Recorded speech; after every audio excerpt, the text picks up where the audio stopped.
Hey everyone, and welcome back to the Deep Dive. Today we're gonna be diving into something that a lot of you have told us you find kind of tricky. Yeah. And that is how to improve your English fluency, even if you don't have like native speakers around to practice with. Mm-hmm. Now it can feel like a really big challenge, right? Then can, yeah. But stick with us because it's totally possible. Right. We are exploring a guide today called How to Improve Fluency Without a Native Speaker, which I love. So we're going to be uncovering some really simple self-practice techniques that you can use. We're going to discover ways to find language partners, even if you don't have those native speakers.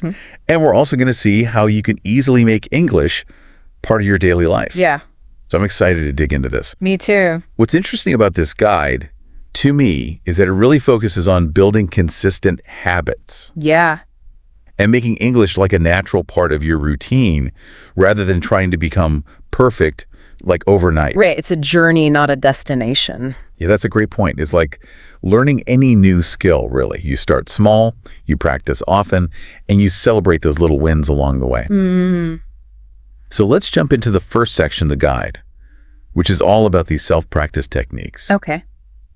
And I think the first one might surprise you, talking to yourself, Yeah. but in English. In English. So have you ever done this? I have. You know, it might seem a little strange at first, Yeah. but think of it this way. You're creating this safe space where you can practice without any pressure. The guide suggests, for example, just narrating your actions as you go about your day. For example, like while you're making coffee, you might say, I am adding sugar to my coffee. I love that. So it's like giving yourself a little play-by-play of your life, but in English. Exactly. The guide also suggests describing your day. Oh, yeah. Like, today, I went to the park and saw a cute dog. Or even planning for tomorrow. If you're enjoying this podcast, don't forget to like the video. Share it with friends who might find it helpful. Make sure to subscribe and hit the bell icon so you don't miss our next video. Let us know in the comments what topic you'd like to hear. Right. Like, tomorrow, I will go to the store to buy groceries. Yes. I mean, I feel like I do that in my head anyway. Yeah. Might as well do it out loud. Exactly. Ugly. In English, Right. by speaking these thoughts out loud, you really get comfortable forming sentences and thinking in the language, which is a big step towards fluency. Okay, so that's a really good one. Let's move on to another technique. Okay. This is called shadowing. Have you tried this one? I have, yeah.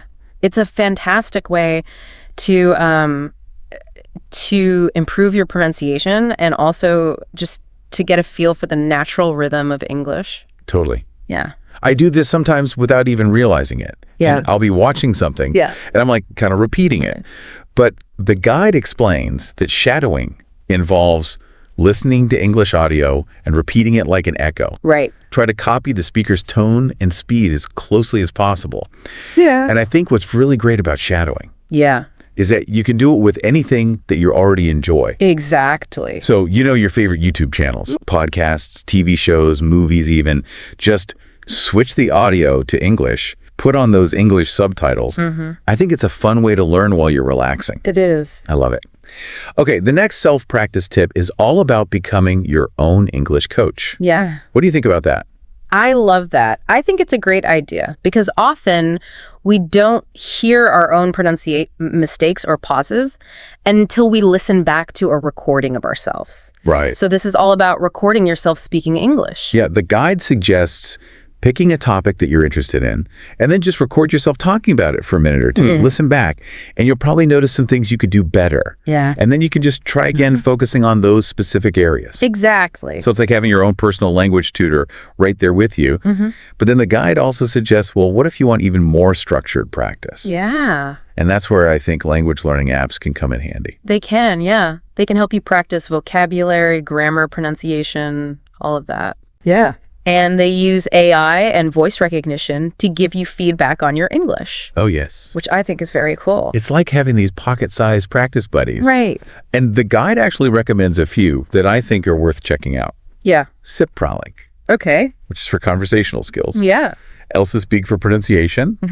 And Lingby, which is really cool because it connects you with other language learners. That's great. Yeah. And they offer structured lessons and interactive exercises, which can make learning a little more engaging and fun. Yes. So now I think it would be great to move on to vocabulary building because, I mean, a lot of people, when they think about learning a language, they think about, words, they think about vocabulary, they think about, memorizing dictionaries. Yeah. But the guide really emphasizes that fluency isn't about memorizing every single word in the dictionary. Yeah. It's about learning how to use the words you already know in different situations. Right. Well, that can feel really overwhelming It can. to try to memorize, an entire dictionary. Right.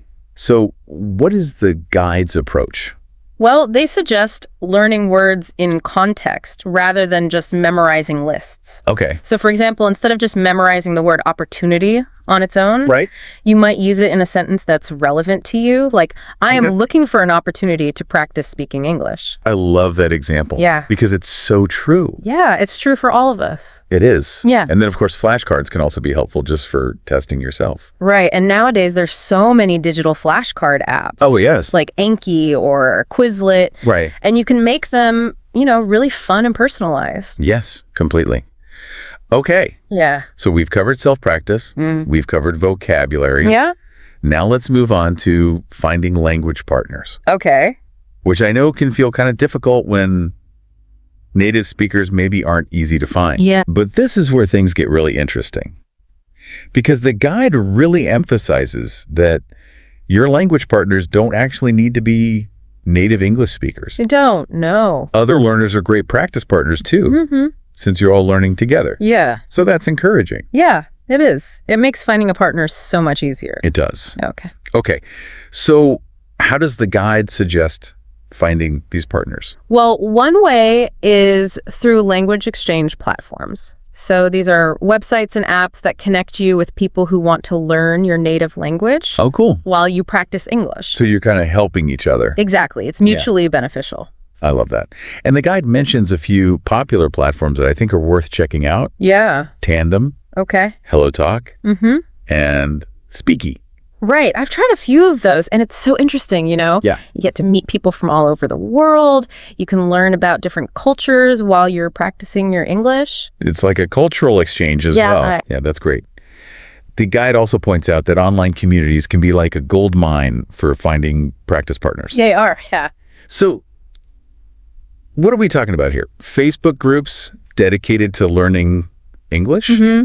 Or forums on Reddit like English Learning? Right, exactly. I can see how those could be really helpful. What Yeah. about interacting on YouTube channels that are in English? Yeah, great way. Leaving comments, you know? Exactly. It's all about just surrounding yourself with English. Yes. Even if it's online. Even if it's online. You can also look for virtual language meetups, which are basically online events that are specifically for language practice. I love that. And actually, the guide mentions a couple websites. Yeah. Meetup.com and conversationexchange.com as good places to find those. So I love that even if you don't have those native speakers, physically near you, Right. there are so many ways to connect with others Yeah. and practice. Exactly. And a lot of people actually find it, they find it easier to practice online because they feel less shy or self-conscious. Totally. Yeah, it takes the pressure off a little bit. Yeah.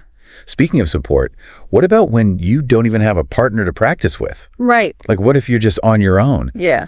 The guide has this whole section on using technology Oh, yeah. to practice conversations. That's a fun one. I think it's a really good one. Yeah. So we already talked about voice assistants, right? Like Siri and Alexa. Right.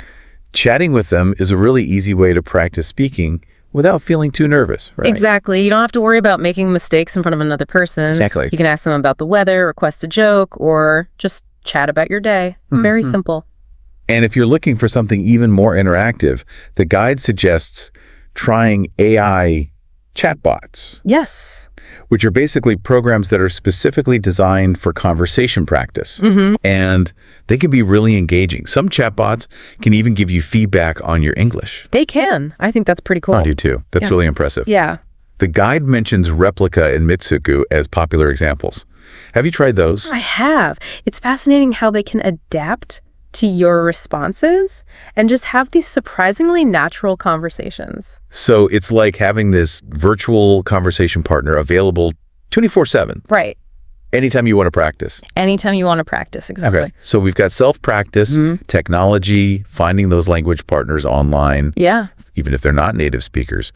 But the guide also talks about something that's easy to forget sometimes. And that is making English just a part of your daily routine. Right. So it's not just about having this special practice time. It's about finding ways to use it all the time. What are some of those ways? Well, the guide actually gives some really simple but useful ideas, like watching things in English. Oh, yeah. Movies, TV shows, all that. Exactly. YouTube videos, podcasts, the news, anything that lets you hear how English is spoken naturally. And we have so many options now. We do. With all the streaming services and things online, you can literally find anything that you're interested in. Yeah. Cooking shows, documentaries, videos about your hobbies. If you're enjoying this podcast, don't forget to like the video.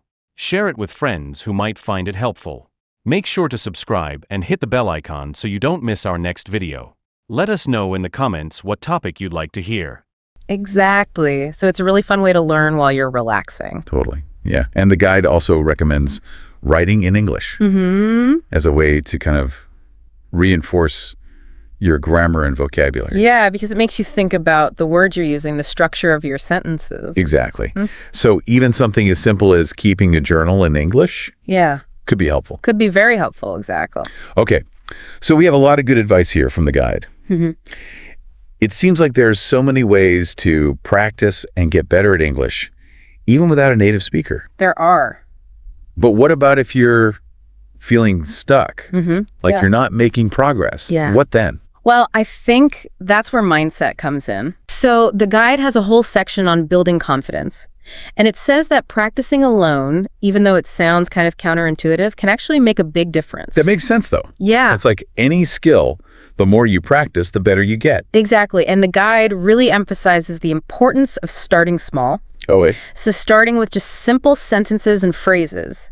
And as you get more comfortable, you can try harder things. Yeah. So it's not about trying to speak perfectly right away. Right. It's about building up It's about building up. to that. Yeah. Yeah. Okay. And the guide also reminds us to embrace mistakes, Yes, very important. which can be hard, I think. It can. But it says that mistakes aren't bad. Yeah. They're actually how we learn. They are. It's so easy to get caught up in trying to be perfect. But I think what the guide is saying is that focusing on just speaking, even if you make mistakes, Yeah. is more important at first. Yes, totally. Yeah. So it's about progress, Yeah, not perfection. exactly. And the more you speak, the more confident you'll become. Right. And I think that's a really encouraging message. It's okay. Yeah. Everyone makes mistakes. It's part of the process. It's part of the process. Yeah.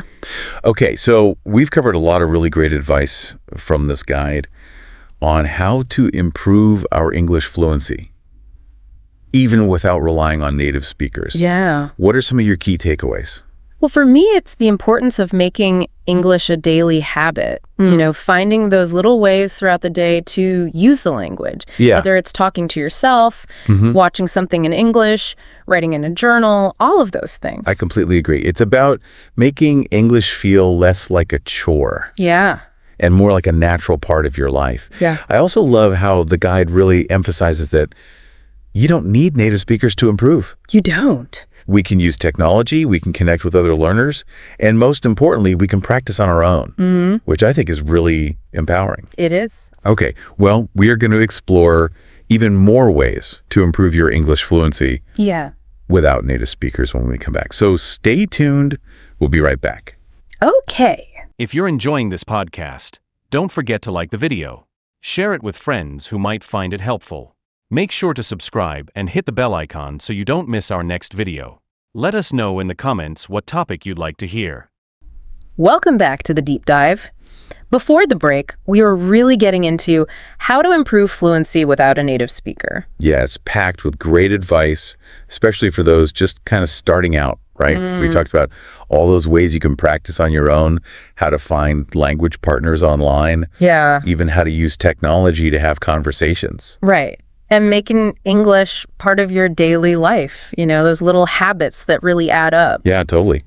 But the guide also has even more strategies for boosting your fluency, especially if you don't have a native speaker to practice with. It does. So what else does it suggest? Well, it reminds us that technology can be really great for practicing conversations even when you're alone. Right. We already talked about voice assistants like Siri or Alexa. Really easy way to just practice speaking without feeling nervous. Yeah, absolutely. But it also talks about AI chatbots. Oh, right. which are programs that are actually designed for conversation practice. Okay. So they can be even more interactive than just a regular voice assistant. Yeah, it mentioned Replica and Mitsuku as examples. Have you tried those? I have. And it's honestly amazing how they can understand what you're saying and have these conversations that actually feel pretty natural. That is so cool. So it's like having this virtual friend you can practice with anytime. Exactly. I mean, obviously they're not the same as talking to a real person. Right. But they're a good way to try out different conversations and get comfortable speaking out loud. I love that. Yeah. So, okay, we have self-practice, we have technology, we have finding language partners online, even if they're not native speakers. But the guide also talks about something that's, I think, really easy to forget. Oh, And that is making English a part of your everyday routine. that's so important. It's not just about having specific practice time set aside. Right. It's about weaving it into your day-to-day life. Exactly, yeah. So what are some ways to do that? Well, the guide actually gives some pretty simple ideas, but they're really useful, like watching things in English. Yes. Like movies and TV shows. Exactly. YouTube videos, podcasts, the news, anything that lets you hear how English is spoken naturally by native speakers. Right. And I mean, there's so many options now with streaming services and everything. You can find stuff that's actually interesting to you. You can, yeah. Cooking shows, documentaries, whatever your hobbies are. Yeah, totally. And it's fun. It is. It's a nice way to relax. Yeah, it doesn't feel like work. Right. The guide also recommends writing in English as a way to reinforce grammar and vocabulary. So even something as simple as keeping a journal, in English every day, that could be helpful. It could be very helpful, yeah. It kind of forces you to think about the words you're using and how you're putting your sentences together. Okay, so we have lots of good advice from this guide.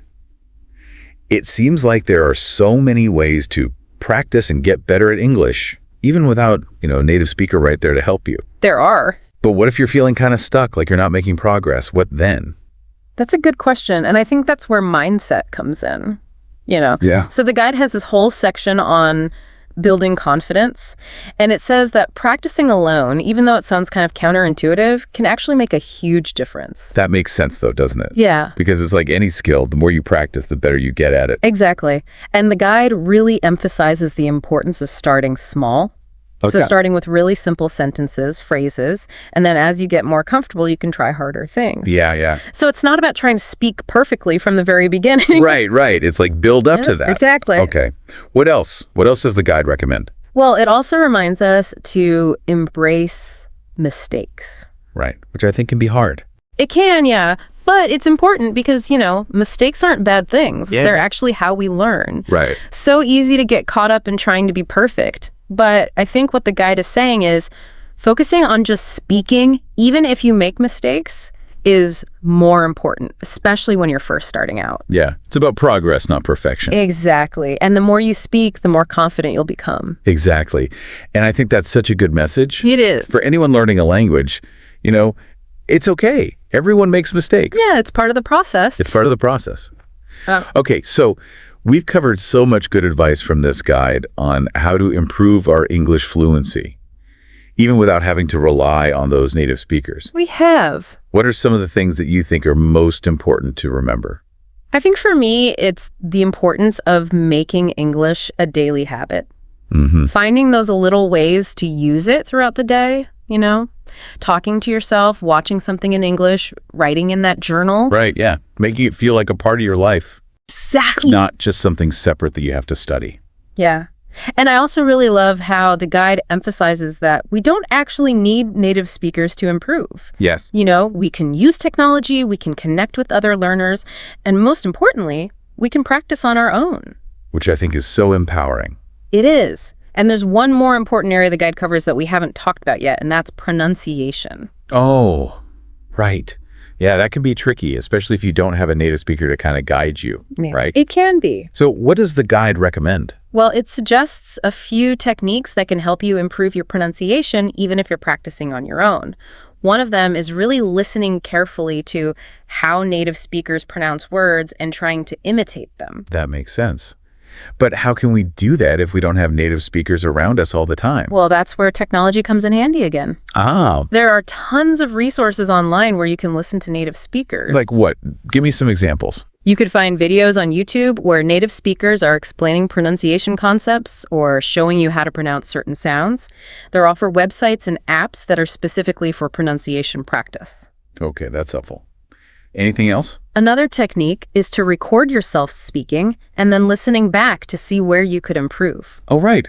We talked about recording ourselves before as a way to practice speaking, but that makes sense for pronunciation too. Exactly. So when you listen back, try to pay attention to which sounds you're having trouble with. Okay. And then you can focus on practicing those specific sounds. I like that. That makes a lot of sense. Yeah. So it's really about active listening and paying attention and then practicing. Exactly. And don't be afraid to just try different techniques and see what works for you. Yeah. And the guide reminds us that even small improvements in pronunciation can make a big difference in how confident you feel about speaking. They really can. It's a good reminder that we don't have to be perfect to communicate effectively. Exactly. Yeah. And the more you practice, the more natural it becomes.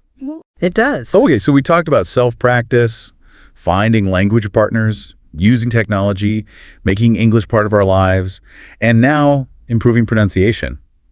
Is there anything else? Well, there's one more essential part of learning a language, and that's listening comprehension. Oh, right. Being able to understand what people are saying is just as important as being able to speak yourself. It is, yeah. And the guide has some good advice for improving your listening comprehension skills, even if you don't have those native speakers to practice with. Okay, I'm all ears. What does it say?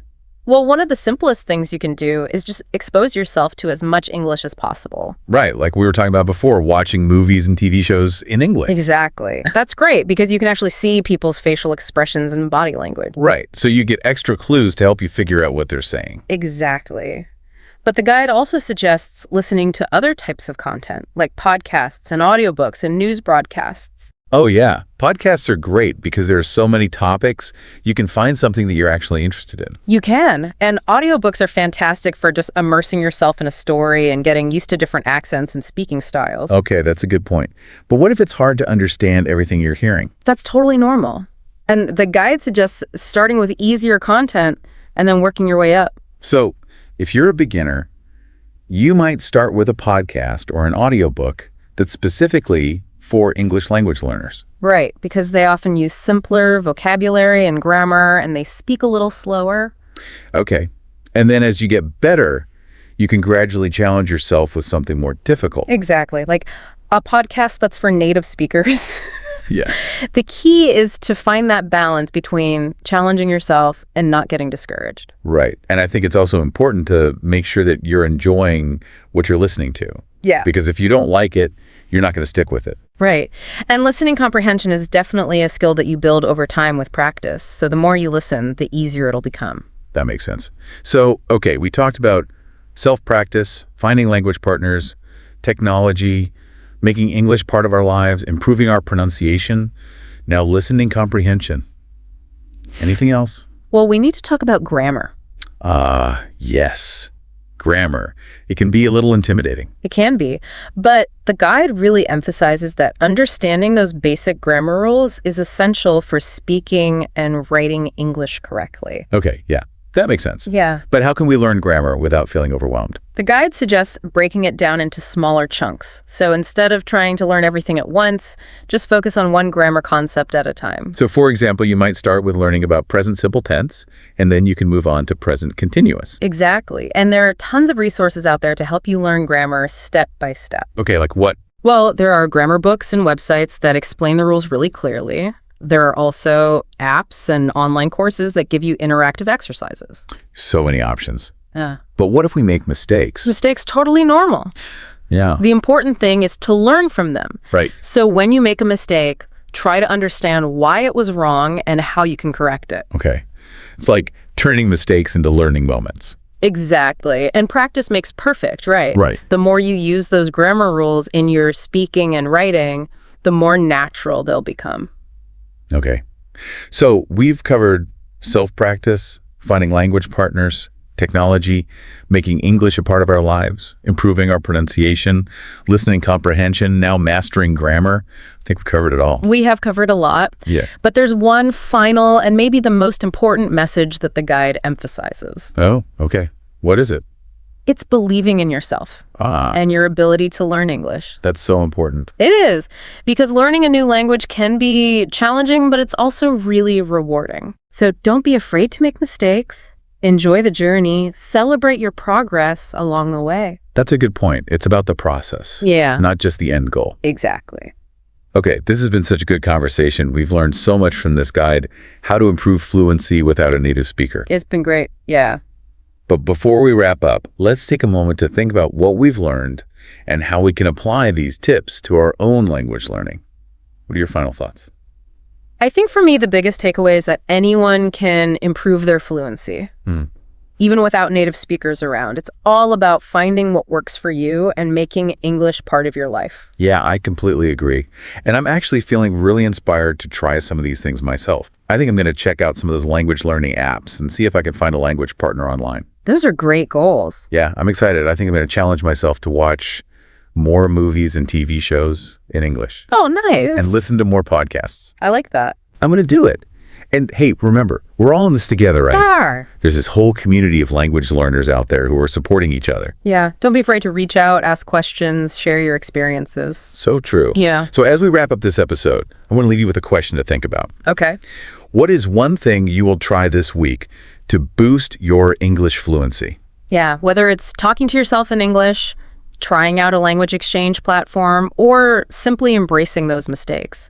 Just remember, every step you take brings you closer to your goal. Exactly. And the journey is just as important as the destination, so enjoy it, celebrate your progress, never stop learning. And we'll be back next week with another fascinating deep dive. Yes, we will. Until then, happy learning.